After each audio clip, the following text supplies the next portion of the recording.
You can start, Karin. I can start. Hi, everyone. Thank you for being there. It's our 10th meeting on Ukrainian Meetings. Unfortunately, it has been postponed because I have COVID and Nadiia, our guest today, had COVID too. So we will do our best.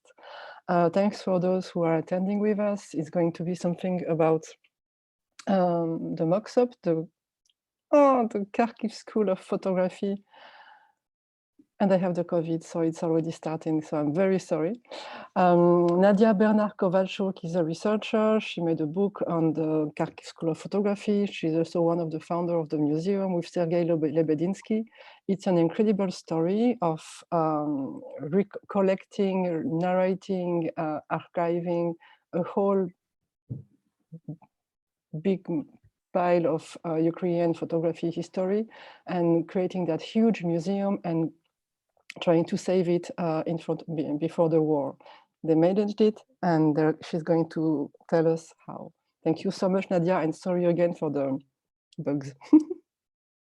I'm sorry. Hello, everyone. Thank you very much, Karine. Thank you very much, Boris, for inviting me, and thank you very much for this possibility to make my testimony to talk about this story. That is still in process, in fact, because everything wasn't evacuated and saved by now. We are still in the process of putting in safe place some archives, and so I made some presentation that I would like to share with you. Just a second. Can we just say that Kharkiv where is Kharkiv in Ukraine right now? It has been attacked at the beginning or not? So can people Kharkiv, in fact, is located in the very border with Russia. And from the very beginning of the war, it was highly bombed and attacked. And the risk of damaging and destruction of the collection and of the building of the museum was very present. It's still very present, and it's still very present from the beginning of the war, from the 24 February. It's a very young museum that wasn't even open yet. It wasn't opened yet. Legally, we are registered from 2018, but we started to work on the museum with collections, with artists, few years before the registration. So how you can see, the building of museum was still in construction. We made some, what you see now is an old photo. In fact, I didn't find something newer, but we were about to put lights, exhibition lights in our space. Here's our space. We have the cellar now. Nadiia, you can go full screen with your presentation, then the image is larger also on the internet. Sure.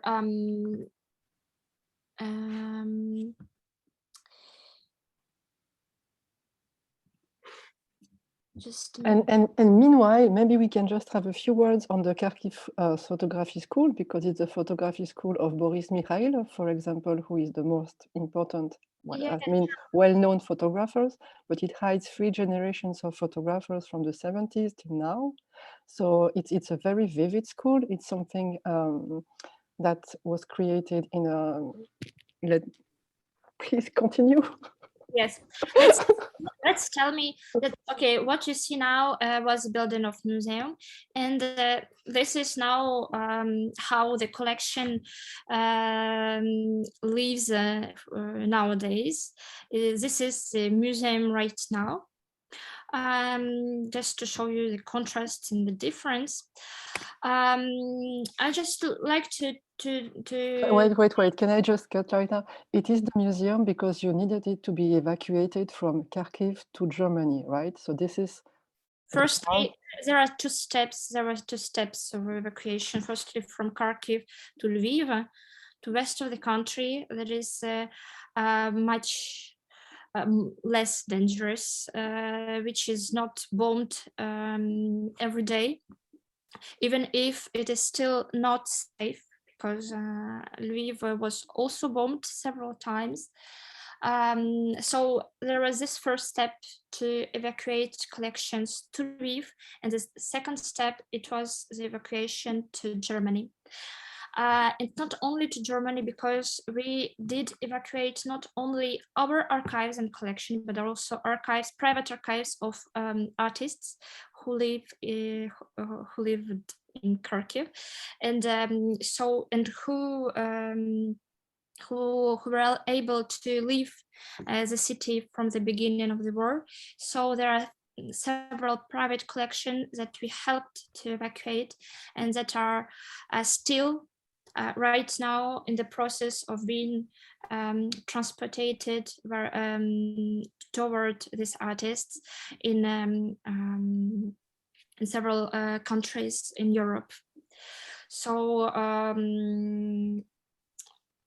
if you want me to tell a little prehistory of museum, maybe how it was founded, and okay, so just to explain here, it is the private museum, okay, and then the founder of the museum was a photographer, Sergei Lebedinsky, and the building where the museum is located is in fact the building of the fabric of Sergei's family. Here I put some images so to make you understand this kind of things that fabric makes. In fact, it's a dispositive for measure the pressure. So as you see, we were installed in this very industrial location, far from the museum was about to be installed in the first floor, where is the exhibition space is situated here, because just to make a precision that it is still unbombed. The building of museums, it is like this. So the exhibition space was situated here in the first floor, where is administrative administrative space, library, and conference room in the ground floor over there. So it was supposed to be a real center to development of photography, with with conferences, with library, with a place where photographers would come and to show their work. So we developed this project not only like a place to exhibit photographs, but really living place to promote and to practice photography.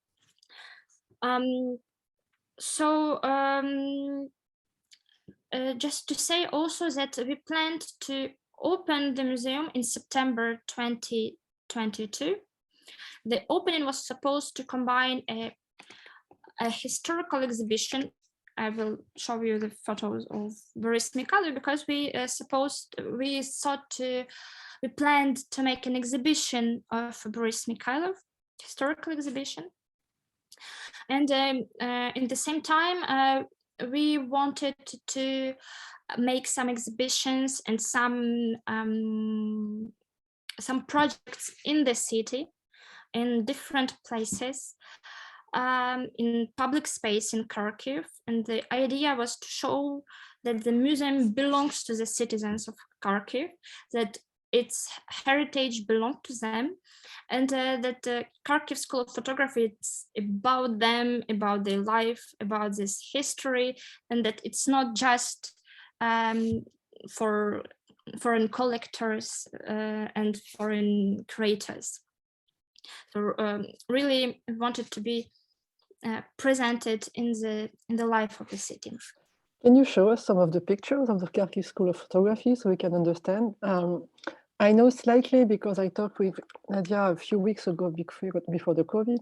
So I know it's a very specific school with a lot of different technical approach. Yeah. So maybe you can say a few words about that. I'm coming to this. I'm coming to this.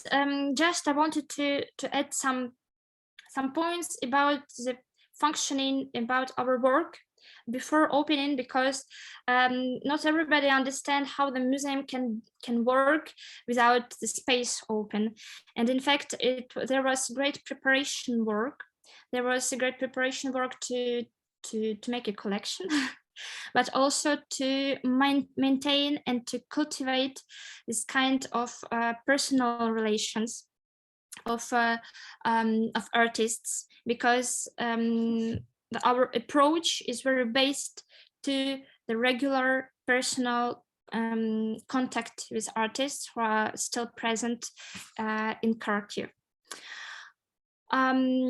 So Sergei started collection from 2008, when he started to make his own photographical practice.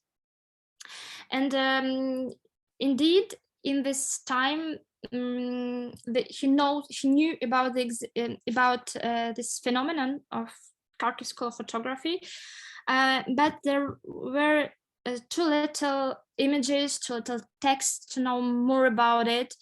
And from the other side, Boris Mikhailov was very presented.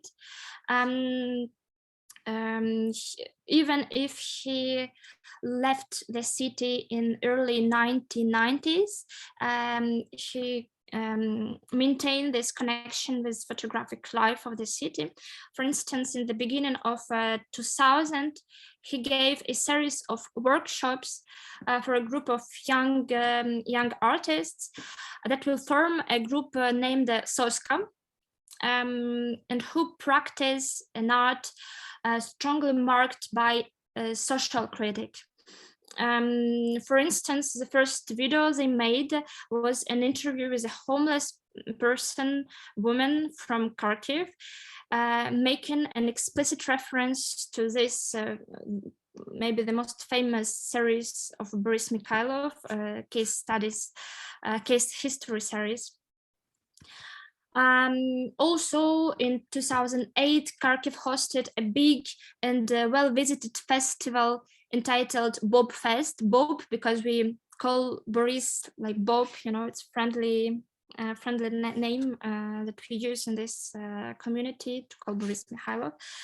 And it was very well visited exhibition with several interventions in public space dedicated to the work of Boris Mikhailov.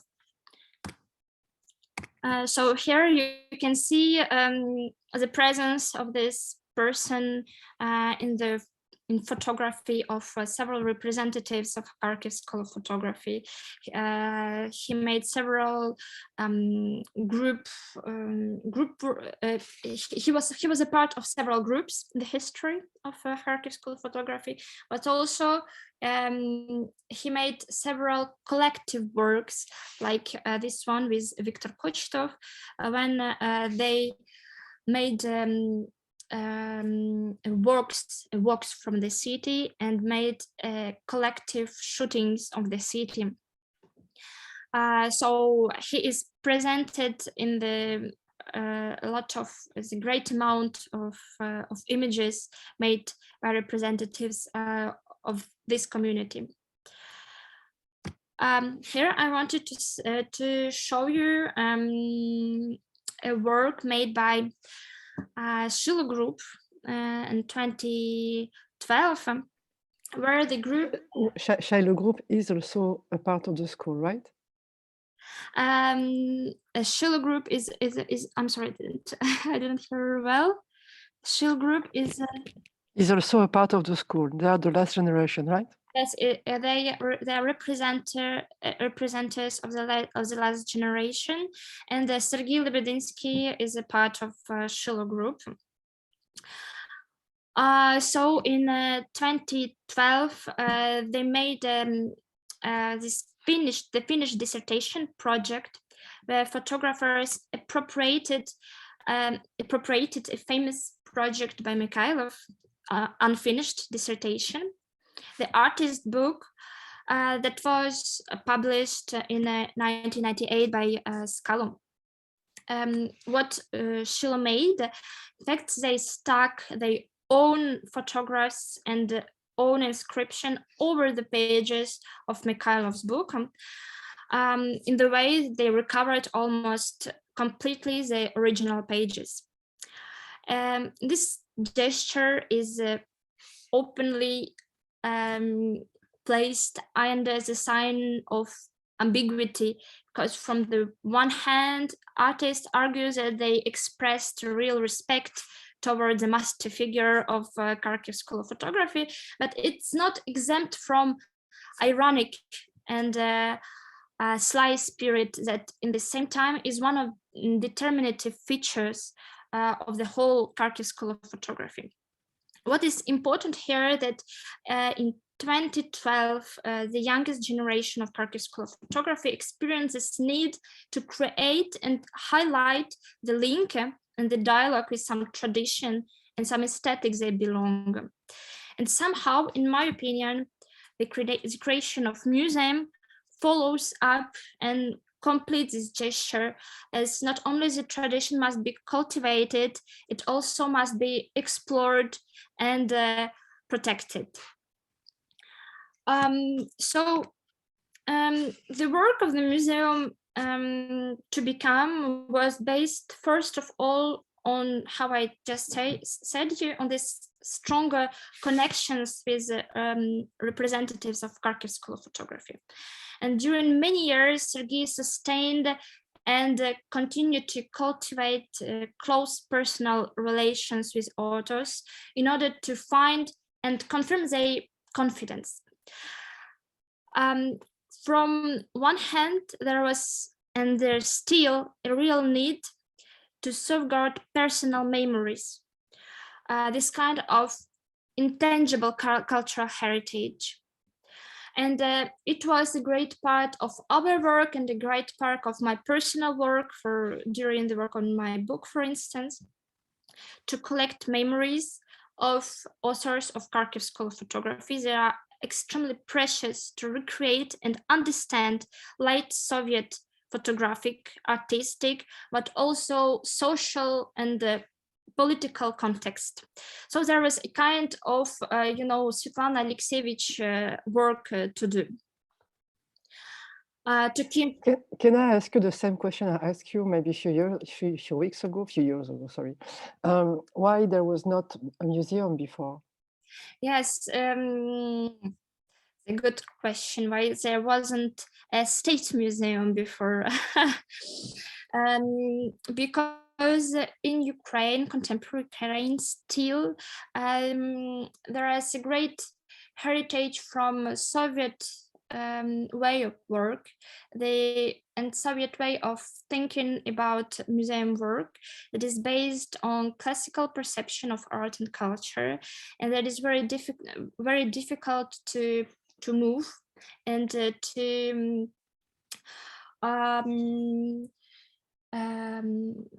how to say it, and to it's very difficult for state museums to understand contemporary processes in Ukraine, but also in the world. And there is a great bureaucratic problems for them to make to buy new works or to buy new to collect new medium. As in state museum, we know how to how to keep paintings and sculpture, and we have no idea how to keep photographs, because photography needs a special way of treatment, special way of boxing, special temperature and humidity regime, and this kind of knowledge is not presented in State Museum. There are also not well financed. There is they don't have really a possibility to develop their collection in this way. So there is this heavy machine. There is very difficult to move it, to innovate. They didn't work with this kind of heritage, and in a moment we understood that it's only the private initiative that can really work with this part of our history, and we felt that we are responsible to do so. And this is also the reason why we didn't concentrate only to Kharkiv School in Photography, because we work, sure, the base of our work is Kharkiv School of Photography. It's our mission to safeguard and to support and to protect, make research on this part of history of Ukrainian photography. But we felt that we are able personally, because we have this expertise, but we have also material base to represent more than Kharkiv School of Photography, to represent Ukrainian photography, in fact. That's why in our collection we have representatives from all the city of Ukraine, from Kyiv and Lviv and the Kherson and Mykolaiv. And this was our mission, and we understand it is our personal responsibility till Ukrainian State Museums will be innovated and will adapt to the needs, to the real needs. I have one question. I've met Sergei a couple of years ago, and from the outside, I saw how the idea developed, like meeting him in Aal or in Berlin. I could see that it was growing. When did it start? When did he have the initial idea to say, let's do it privately, let's build up the museum? Do you know this? I think, so I say you that, from starting collection to legal registrations, there were like 10 years from 2008. From 2008 to 2018. I think that the idea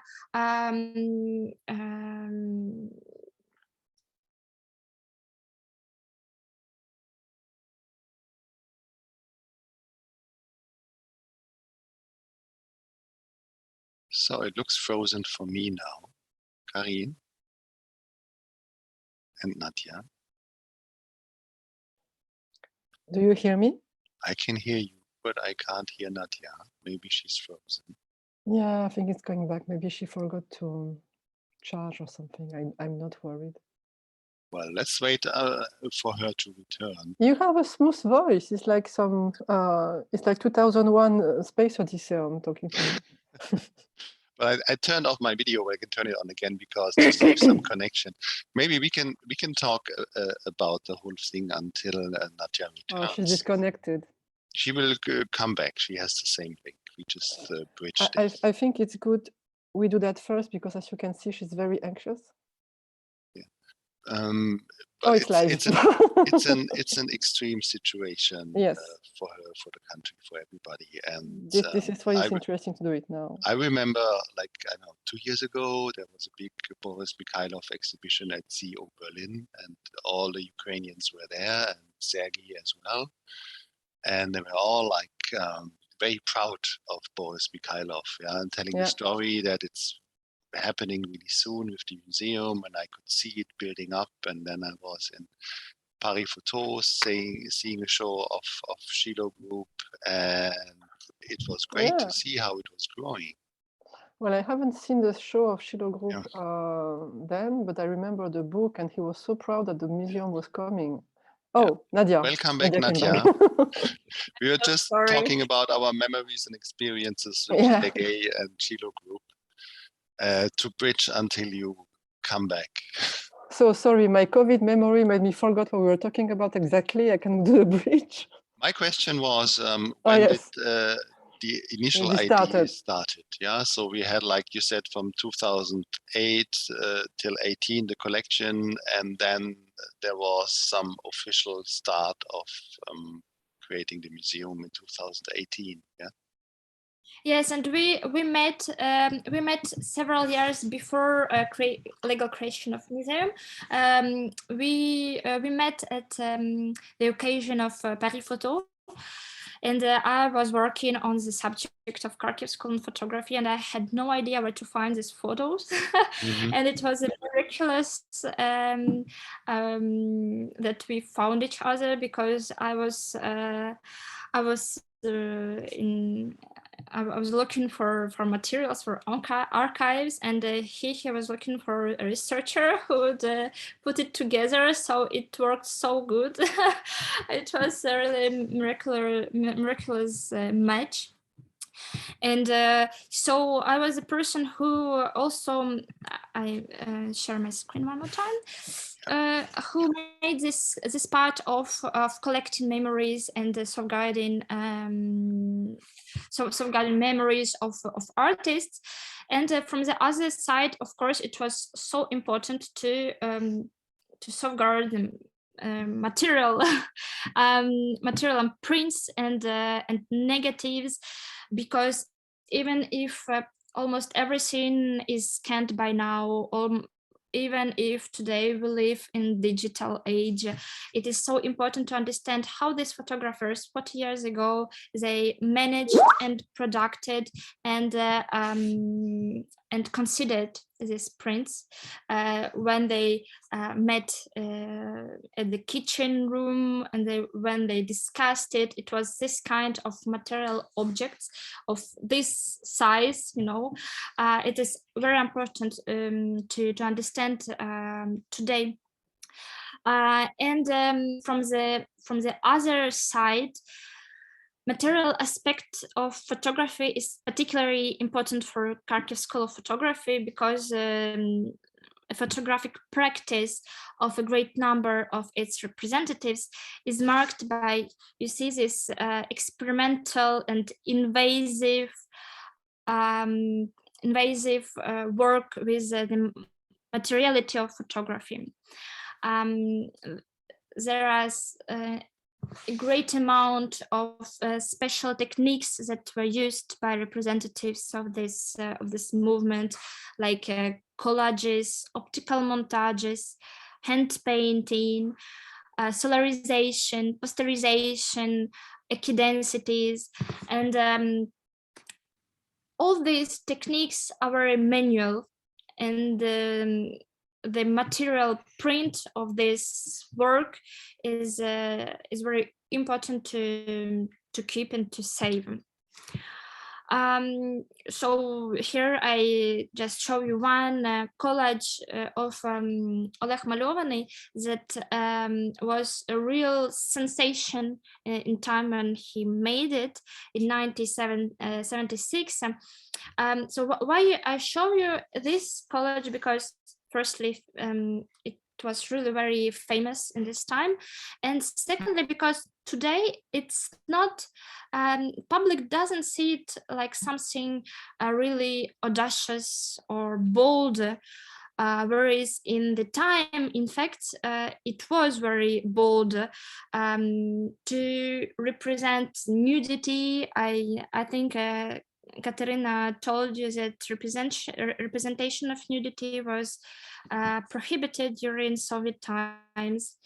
but also the way that Malovany used photography not to present some kind of objective truth, but to create his own world, his own imaginative world, and where the person isn't like heroic person with implicated in this movement towards the communism, but is more defenseless and defenseless toward some danger and some ecological danger or some atomic danger, because we are in the time of the Cold War, and the atomic danger was represented in the heads of people of this time.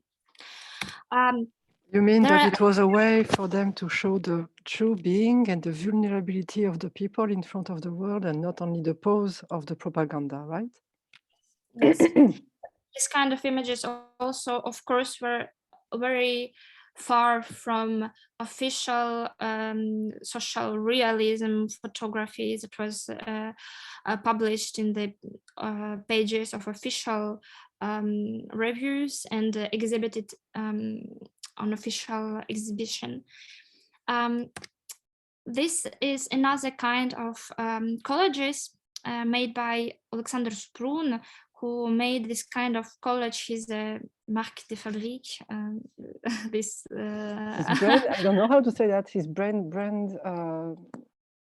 pictures. Brand technique. Brand technique. Brand technique. He used it exclusively. And what I wanted to show you is, in fact, the very first collage that we also keep in our collection, that can show you, in fact, the way of work of photographer who printed who made several prints and then cut them, and then put them together in the composition of collage manually. And the back side of the first montage show us the way of his work. That's why it's so important to keep all these artifacts of material culture, also to understand the way of work of photographers. There are big size of prints, several prints that can tell us a story about this print, but also to inscribe this movement in a larger context of the European photography. For instance, you can see here the stamp of Venues Festival, that was a festival in Poland, and which was very popular during 1970s. Every photographer in Kharkiv dreamt to have their photos exposed during this exhibition and to see their photos printed in the catalogs. And Polish photography was really very had a great influence on Kharkiv photographers. And this kind of information we see on the back of prints help us to recreate these influences and exchanges. You see other stamps from other exhibition, which is very important for art historians today. So not only we work with the history of Kharkiv School of Photography, our mission, we see our mission as promotion and support of young photography as well. Here are several exhibitions we made in a common gallery in Kharkiv. And for instance, we made the exhibition of Sergei Melnichenko of his series Schwarzenegger is my hero. And we also published his book, because not only we make research exhibitions, we also have a publishing house where we publish photographic series and researches. And the next book. I think you. I'm cutting you, but I think you can mention the book of the Korshetov. I don't have it here, unfortunately, but Book of Kochto was the first book we made. It was a really historical, very important book. Kochto is the person who is on between the first and the second generation. It's a marvelous book that took part in a great amount of was shortlisted in great amount of photo book awards. And yes, it's one of the most beautiful book we produced. And the next book that was about to be published was a translation of Roland Barthes' Chambre Claire, Camera Lucida, in Ukrainian, because we saw our mission as well to promote the theory of photography and to publish translations of major texts on photographic theory. So here you see several young photographers whose works we have in our collection, and we have also some. When photographers from other cities saw our way to work with historical heritage of Kharkiv School of Photography, several made a donation of their archives. So several of archives was in work, namely of Kyiv, photographers from Kyiv from 70s and 80s. So we were about to make a research, to make publication and exhibition to promote work of other extremely important personalities of Ukrainian photography. So that was plans just before Russian invasion Ukraine, as I said in the very beginning of the presentation, Kharkiv is a very dangerous place right now in Ukraine. It was bombed from the beginning and probably will be bombed next days and weeks. So we started to evacuate. Our collection. The problem and the main issue was to find volunteers who would help us, because our colleague who lived in Kharkiv, he lives in a very in a place in that was highly bombed from the beginning. So she left the city during first days of the war. And then what was really morally difficult, it was to ask volunteers, to put them into the danger, because moving in the city is dangerous. To ask them to put themselves into danger and to get to pack this negatives and these prints, and to evacuate them, namely with a van that transport humanitarian aid to Kharkiv, and who leaves the city empty. So we used this possibility of vans that leaves from the city to evacuate collections, firstly to Lviv. So that was the first step. And the second step is still in the process.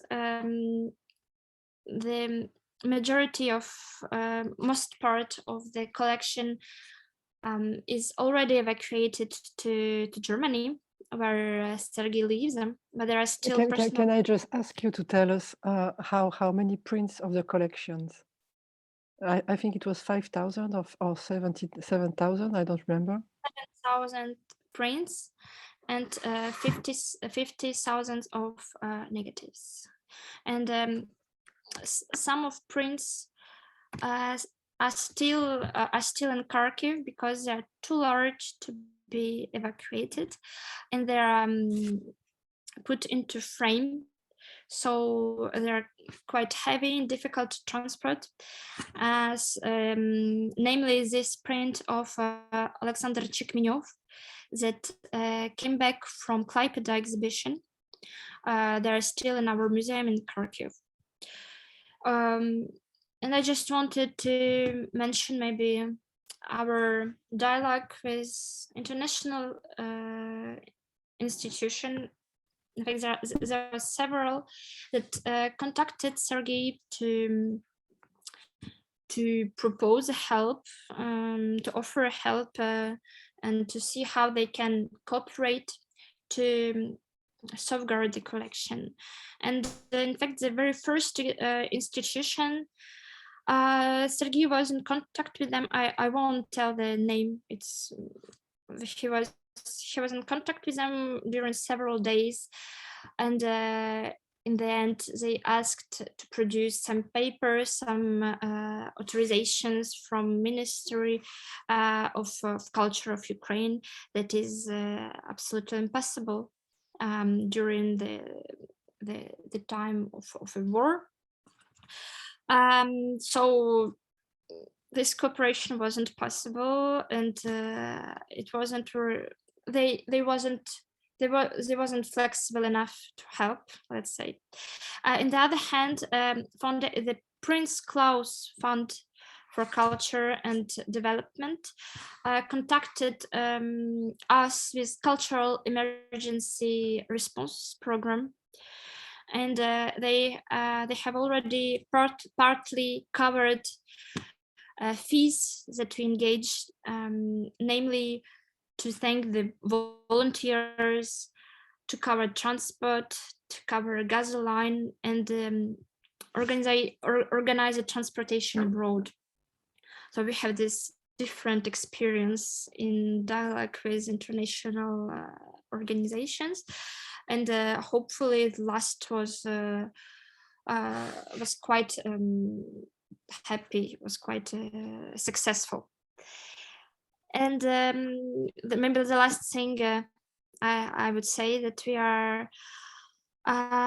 we prepare new stamps that we will put on the back, that you see, you saw the bags of prints we have in collection.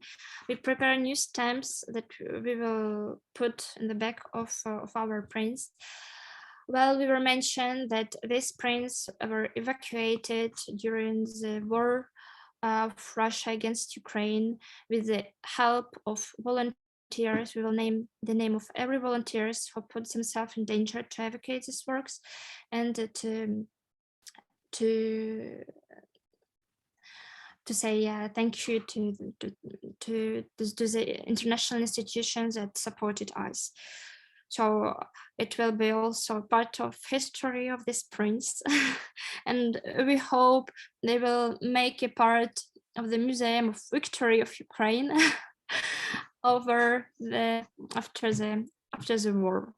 I have a question. If like curators or critics, museums, institutions watch that video later, how can they help you? How can they help the museum right now? Curators and critics, what kind of professionals? Well, I think yes. Yes, well, it's a question. Yeah. Who can help you now, and what kind of help would be useful in a given situation? We still wait.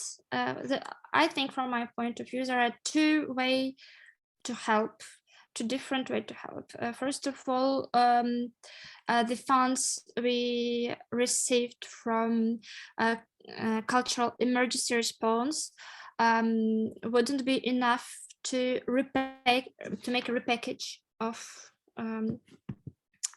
this work and to keep them safely till we will be able to come back to our storage. So we have still a need for money. it's a banality, but it's just like this. And from other side, of course, I think it's very important to continue to make people known about this heritage and about the need to save this heritage, to exhibit it, to publish works of these photographs, to make like, let's say,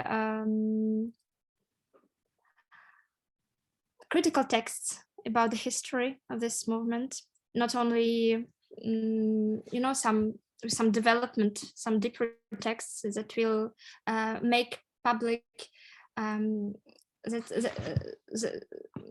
to understand the importance of this movement in the context of the whole European history of photography, for instance. So this, like this, there are two ways, in my opinion, to help very precisely in this situation.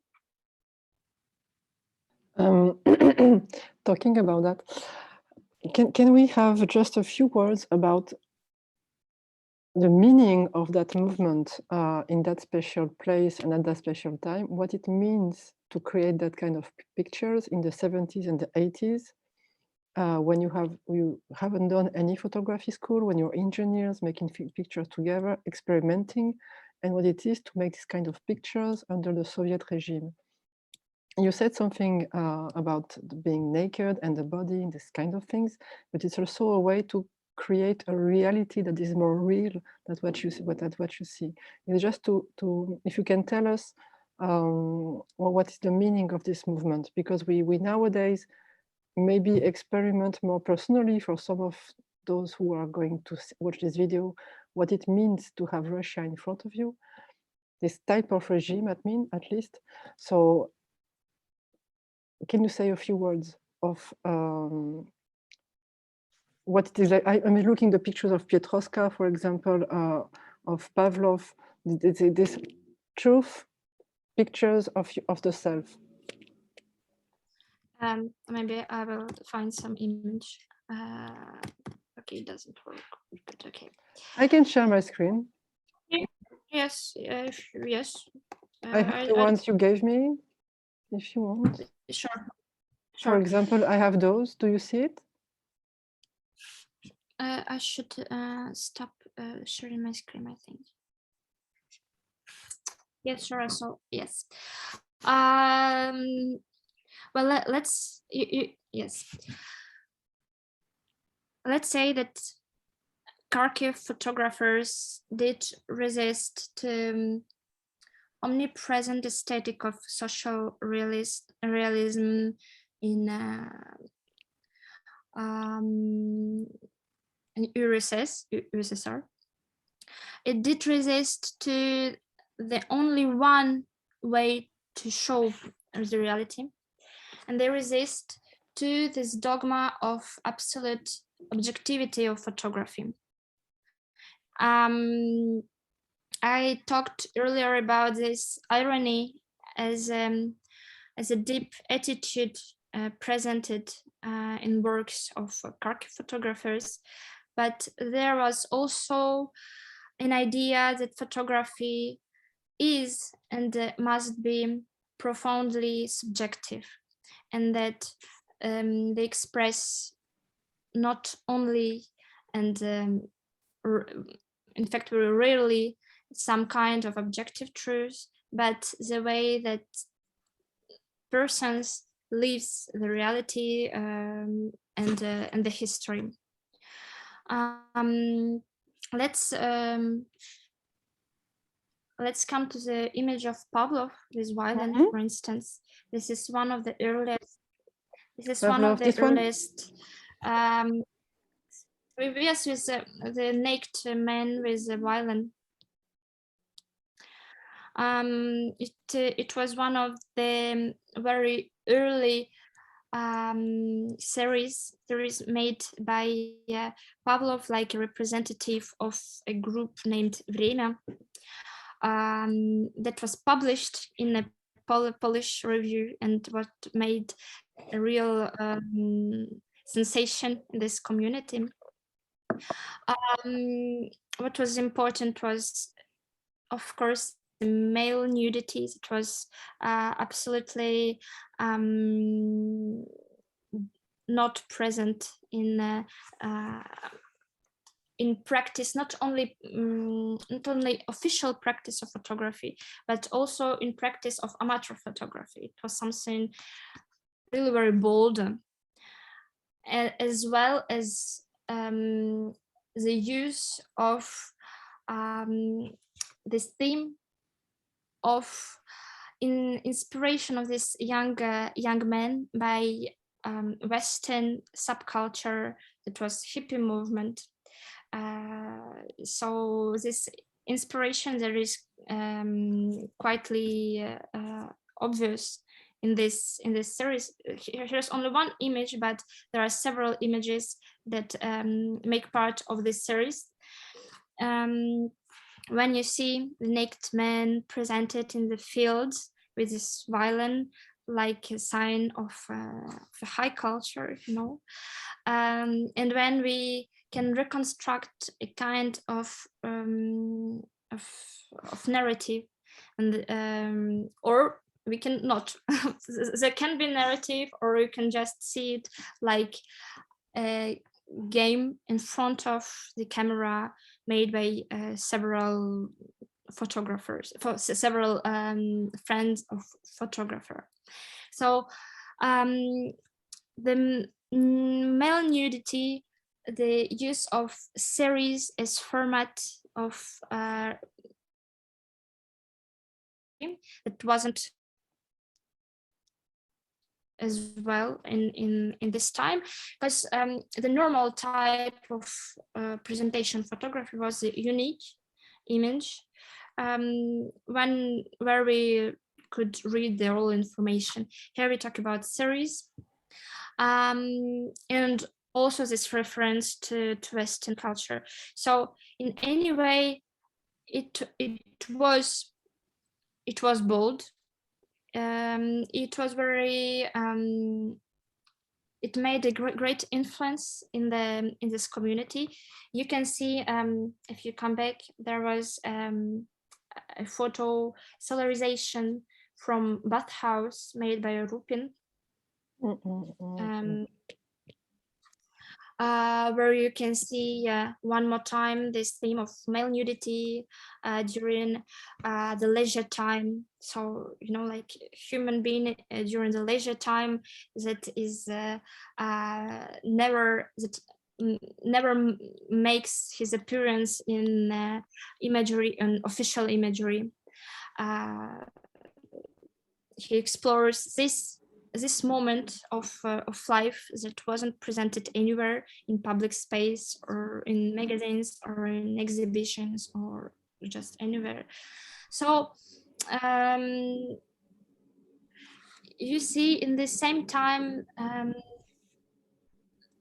the need to go to represent spheres of life that was unseen, but also the way to work with photography that wasn't acceptable for official photography. And I hope this is an explanation that can complete a little bit the understanding of the meaning of this kind of photography during 70s, because then we will have a kind of development of photographic practice in 1980s, where you can see not only the manipulation of photographic of material of photography, but also the aesthetics of gray photography, the gray like everyday life, you know, in Soviet Union. So with the time there are a development and evaluation of aesthetics. We can't. It's difficult to talk about the aesthetics of Kharkiv School of Photography in several words, because they tried every time to adapt their visual language to historical reality and to be the more actual with historical development with their visual language. I hope I'm understanding. But thank you. I think it works. But for me, it was important to make people understand why it's an important link regarding Soviet photography and European photography, and how it's a fight for subjectivity and true to self, to individuality, and people expressing their feelings and their everyday sensation. You were always also saying something at the beginning. I think we're doing fine for people who have COVID so far. At least you are doing really fine. I don't know for me, but you are doing really great. You were saying something also that I'd like you to say right now, because it's important. It's about you talking about these topics on Ukraine, not being subjective, but just on an emotive. You're just talking objectively about the situation also. I don't know if I'm clear. That's the COVID talking. I hope you understood what I was saying. We were talking about something like this at the very beginning of the conversation. I'm not sure I really understand. I'm happy to recall. Please. Because, I think in the given situation, if you just have a Ukrainian passport or cultural heritage or personal family roots, then you are not taken as a neutral source of information, as it is with the Russian side as well. But me being like a German, what do I know about Ukraine? What do I know about the Kharkiv School of Photography? So for me, you are the valid source of information, because you know exactly what you are talking about, and you have studied that subject, and I'm here to listen. And we had been talking about this before with Katarina, that she says 2 weeks ago there had been like 2,000 international photographers covering the war in Ukraine just being accredited. And what about the locals that know the place, the scene, the people? There is not an interest for the local photographers. People prefer to send in foreigners. I think that is my summary that you said earlier, that you are accused of not being a neutral source of information. Okay. Now I come to, yeah. Okay, I see what you mean. Well, now if we talk about what is going on right now, there are a lot of foreign photographers as well in Ukraine, who are accredited with by foreign media, and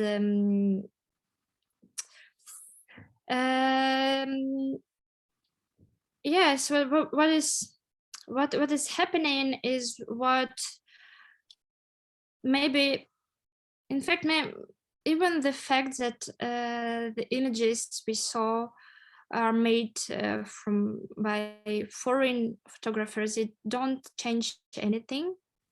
Don't change anything, because we face a very strong propaganda of Russia, who make everything to create the gray zone where there is no truth, and where everything is to justify. And I think that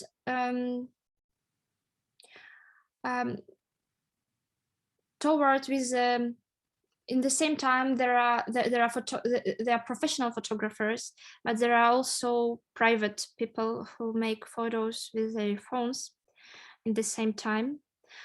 And maybe this is the very first war when we have so much images that appear immediately in the same time, that we can almost feel the presence and the presence of events that are going just right now. I don't have an answer to the question how to make the proofs, photographic proofs, or our testimonies more objective. I'm not sure that some international commission can be the last word, you know, who would say who is objective and who is lying. But I think this war certainly will raise this question, and there will be like academicians, critics who will reconsider these questions, because this is the way we represent war in contemporary world, and the whole society must find ways to treat these testimonies and these images. So I'm not sure I really answered your questions, but we have 2 more talks and 2 more topics to talk about, and maybe that is the point to advertise the following talks and themes. So what I have on my list is that next time we are talking about exhibiting Russian and Ukrainian artists, ? And then an exhibition and library to resist. Yes, but we still have to set up the days, because as you can see, we are super sick. We will publish it on our social media channels and web pages. Maybe to finish that talk today, just like 1 or 2 sentences for the following talk, exhibiting Russian and Ukrainian artists, ? Yeah, what is the main topic you would like to talk about here? I would like to talk about different initiatives made by several Western institutions who still, where the war is still going on, try to make some diplomatic gesture and to put Ukrainian and Russian artists, but also scholars, photographers, in the frame of exhibitions, roundtables, residences, etc. I would like to argue that this kind of action isn't possible right now, still where the war is going on. It is something that will certainly be necessary afterwards. But right now, there are other ways to support the peace and the democratic society. And I would like to raise a question about the insecurity and danger that this institution put artists and scholars from Ukraine, proposing them this kind of projects. Well, thank you for today. Then looking forward to the next talk. Thanks for everybody who is watching that later. I'm going to stop the Facebook live stream and the recording here. 1 second.